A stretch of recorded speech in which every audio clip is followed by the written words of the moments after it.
Barcelona dominating performance, Barcelona is back. Bottom line क्या है? Bottom line ये है कि एवरेज एज हमारी जो बैक फोर की थी, या बैक थ्री कह लें, बैक फोर जो भी है, राइट बैक, सेंटर बैक्स और लेफ्ट बैक को इंक्लूड करके average age bottom line age के 21.25 थी। तो ये बॉटम लाइन है इस मैच की। टेक अवेज की पॉइंट्स को हम डिस्कस करेंगे, लेकिन गाइस कैन यू इमेजिन कि हमारी बैकलाइन की एवरेज एज 21.25 थी। Kounde, Araujo, Eric Garcia and Balde. We are moving on. ये सबसे अच्छी चीज ये है कि we are moving on. No hate towards, बहुत अच्छी चीजें अचीव की हैं, लेजेंड रहे हैं।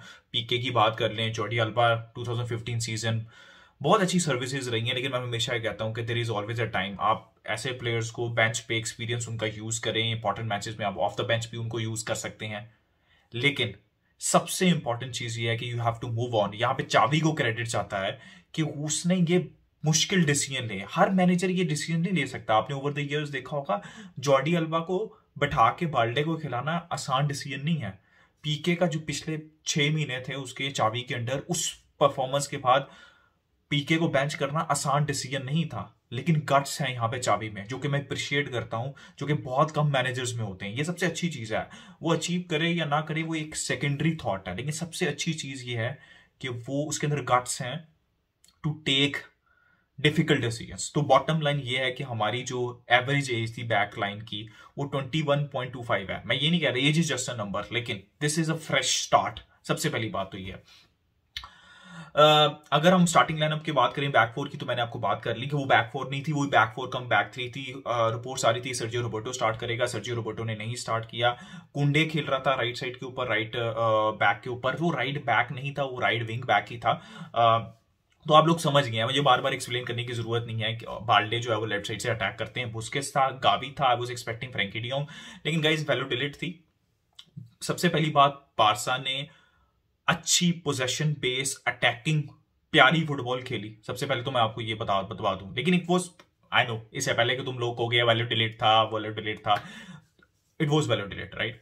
लोग क्रिटिसाइज करेंगे गावी के ऊपर फ्रैंकी डी जोंग को स्टार्ट करना चाहिए था, मैं एग्री करता हूँ गाइस, लेकिन इट वॉज वैलोडिलेट। ठीक है, आपको आपका स्क्वाड बड़ा होने का मकसद यही है, वर्ल्ड कप ईयर है, कि आप स्क्वाड को थोड़ा सा रोटेट करते रहो और प्लेयर्स को फ्रेश रखो। ठीक है, गावी ने स्टार्ट किया, ओके। पेड्री ने स्टार्ट किया, ओके। अप फ्रंट आपके ढमेले ने स्टार्ट किया, लेवेंडोस्की और राइट से ऊपर रफीनिया। अच्छा, एक बार एक एक करके जो है की पॉइंट्स के ऊपर डिस्कशन कर लेते हैं। सबसे पहले तो यार पहला की पॉइंट मेरे लिए ये है कि गावी और पेड्री को लेफ्ट मिडफील्ड के अंदर कंपीट करना चाहिए, क्योंकि मुझे अभी भी ऐसा लगता है कि गावी की बेस्ट पोजीशन वही है जो पेड्री की है, लेकिन पेड्री की परफॉर्मेंसेस फ्लॉलेस हैं, तो आप उसको तो बेंच कर नहीं सकते। राइट साइड के ऊपर कंपटीशन होना चाहिए फ्रैंकी डी जोंग और कैसी का राइट मिडफील्ड के ऊपर। वो दो प्लेयर्स मस्ट हैं अगर आपने बुस्केट्स को खिलाना है।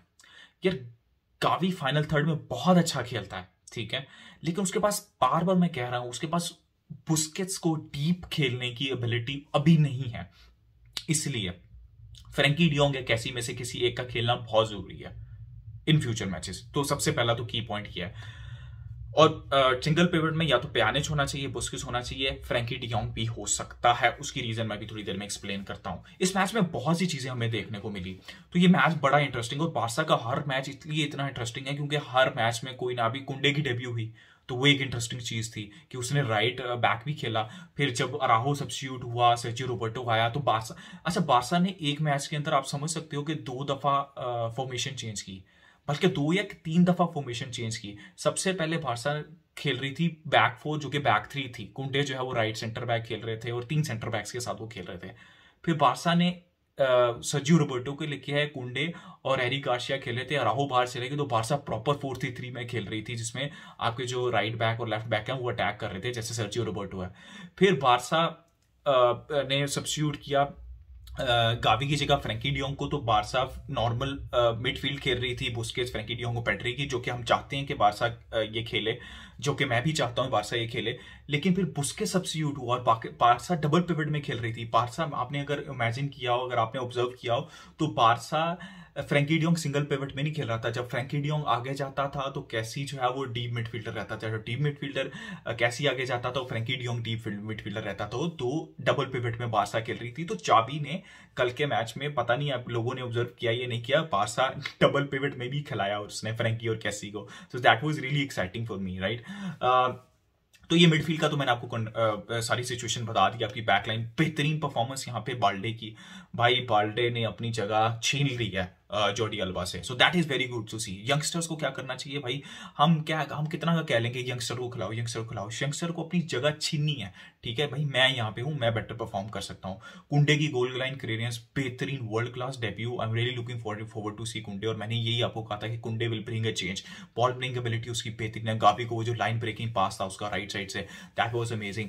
डिफेंडिंग उसकी पास है, उसके पास पेस है, उसके पास पोजिशनिंग है, उसके पास कोर स्ट्रेंथ है। अराहो के साथ पार्टनरशिप उसकी बेहतरीन है। एरिक गार्सिया का गेम बहुत बेहतरीन था। Sergio Roberto obviously goal score किया उसने, उसका गेम बेहतरीन था। बुस्केट्स का गेम अच्छा था। गावी का फाइनल थर्ड में गेम अच्छा था। उसको इंप्रूव करने की थोड़ी सी जरूरत है, अपनी फिनिशिंग, अपनी क्रॉसिंग।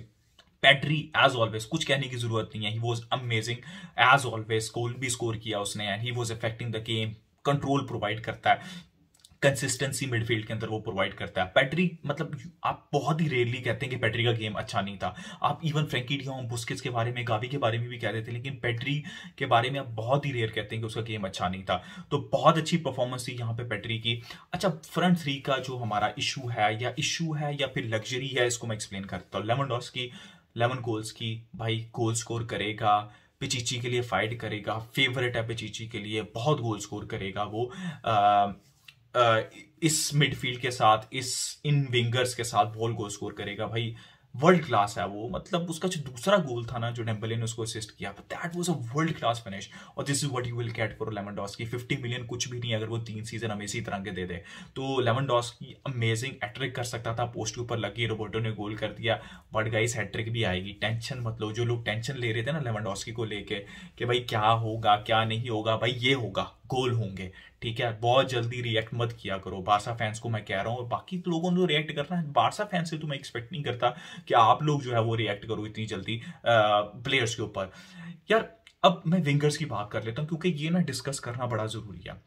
राइट साइड पे रफीनिया खेल रहा होता है तो he is very good on right hand side. Right side पे डेम्बले खेल रहा होता है, Dembele is also very good on right hand side.